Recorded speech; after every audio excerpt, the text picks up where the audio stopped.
Matius pasal 18. Siapa yang terbesar dalam kerajaan surga? Pada waktu itu datanglah murid-murid itu kepada Yesus dan bertanya, "Siapakah yang terbesar dalam kerajaan surga?" Maka Yesus memanggil seorang anak kecil dan menempatkannya di tengah-tengah mereka, lalu berkata, "Aku berkata kepadamu, sesungguhnya jika kamu tidak bertobat dan menjadi seperti anak kecil ini, kamu tidak akan masuk ke dalam kerajaan surga. Sedangkan barang siapa merendahkan diri dan menjadi seperti anak kecil ini, dialah yang terbesar dalam kerajaan surga. Dan barang siapa menyambut seorang anak seperti ini dalam namaku, ia menyambut aku. Siapa yang menyesatkan orang? Tetapi barang siapa menyesatkan salah satu dari anak-anak kecil ini yang percaya kepadaku, lebih baik baginya jika sebuah batu kilangan diikatkan pada lehernya, lalu ia ditenggelamkan ke dalam laut. Celakalah dunia dengan segala penyesatannya. Memang penyesatan harus ada, tetapi celakalah orang yang mengadakannya. Jika tanganmu atau kakimu menyesatkan engkau, penggalah dan buanglah itu.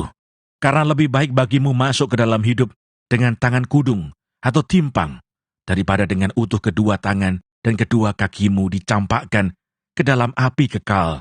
Dan jika matamu menyesatkan engkau, cungkilah dan buanglah itu. Karena lebih baik bagimu masuk ke dalam hidup dengan bermata satu, daripada dicampakkan ke dalam api neraka dengan bermata dua. Ingatlah, jangan menganggap rendah seorang dari anak-anak kecil ini. Karena aku berkata kepadamu, ada malaikat mereka di surga, yang selalu memandang wajah Bapa-Ku yang di surga. Karena anak manusia datang untuk menyelamatkan yang hilang. Perumpamaan tentang domba yang hilang. Bagaimana pendapatmu? Jika seorang mempunyai 100 ekor domba, dan seekor di antaranya sesat, tidakkah ia akan meninggalkan yang 99 ekor di pegunungan, dan pergi mencari yang sesat itu? Dan aku berkata kepadamu, sesungguhnya jika ia berhasil menemukannya, lebih besar kegembiraannya atas yang seekor itu, daripada atas yang ke-99 ekor yang tidak sesat.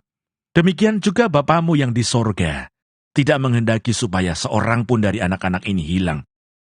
Tentang menasihati sesama saudara. Apabila saudaramu berbuat dosa, tegurlah dia di bawah 4 mata. Jika ia mendengarkan nasihatmu, engkau telah mendapatnya kembali. Jika ia tidak mendengarkan engkau, bawalah seorang atau 2 orang lagi, supaya atas keterangan 2 atau 3 orang saksi, perkara itu tidak disangsikan. Jika ia tidak mau mendengarkan mereka, sampaikanlah soalnya kepada jemaat. Dan jika ia tidak mau juga mendengarkan jemaat, pandanglah dia sebagai seorang yang tidak mengenal Allah, atau seorang pemungut cukai.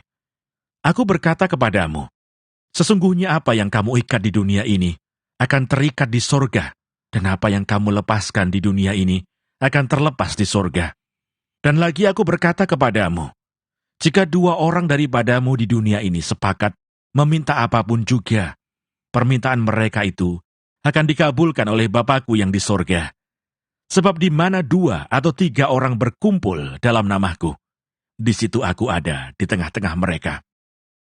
Perumpamaan tentang pengampunan. Kemudian datanglah Petrus dan berkata kepada Yesus, "Tuhan, sampai berapa kali aku harus mengampuni saudaraku, jika ia berbuat dosa terhadap aku? Sampai 7 kali?" Yesus berkata kepadanya, "Bukan, aku berkata kepadamu, bukan sampai 7 kali, melainkan sampai 70 kali 7 kali. Sebab hal kerajaan surga, seumpama seorang raja yang hendak mengadakan perhitungan dengan hamba-hambanya. Setelah ia mulai mengadakan perhitungan itu, dihadapkanlah kepadanya seorang yang berhutang 10.000 talenta. Tetapi karena orang itu tidak mampu melunaskan hutangnya, raja itu memerintahkan supaya ia dijual beserta anak istrinya dan segala miliknya untuk membayar hutangnya. Maka sujudlah hamba itu menyembah dia, katanya, 'Sabarlah dahulu, segala hutangku akan kulunaskan.'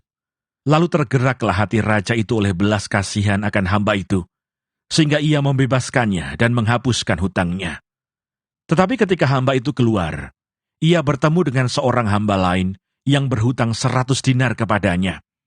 Ia menangkap dan mencekik kawannya itu, katanya, 'Bayar hutangmu.' Maka sujudlah kawannya itu dan memohon kepadanya, sabarlah dahulu, hutangku itu akan kulunaskan." Tetapi ia menolak dan menyerahkan kawannya itu ke dalam penjara sampai dilunaskannya hutangnya. Melihat itu kawan-kawannya yang lain sangat sedih, lalu menyampaikan segala yang terjadi kepada tuan mereka. Raja itu menyuruh memanggil orang itu dan berkata kepadanya, "Hai hamba yang jahat, seluruh hutangmu telah kuhapuskan, karena engkau memohonkannya kepadaku. Bukankah engkau pun harus mengasihani kawanmu, seperti aku telah mengasihani engkau?" Maka marahlah tuannya itu dan menyerahkannya kepada algojo-algojo, sampai ia melunaskan seluruh hutangnya. Maka Bapakku yang di sorga akan berbuat demikian juga terhadap kamu, apabila kamu masing-masing tidak mengampuni saudaramu dengan segenap hatimu.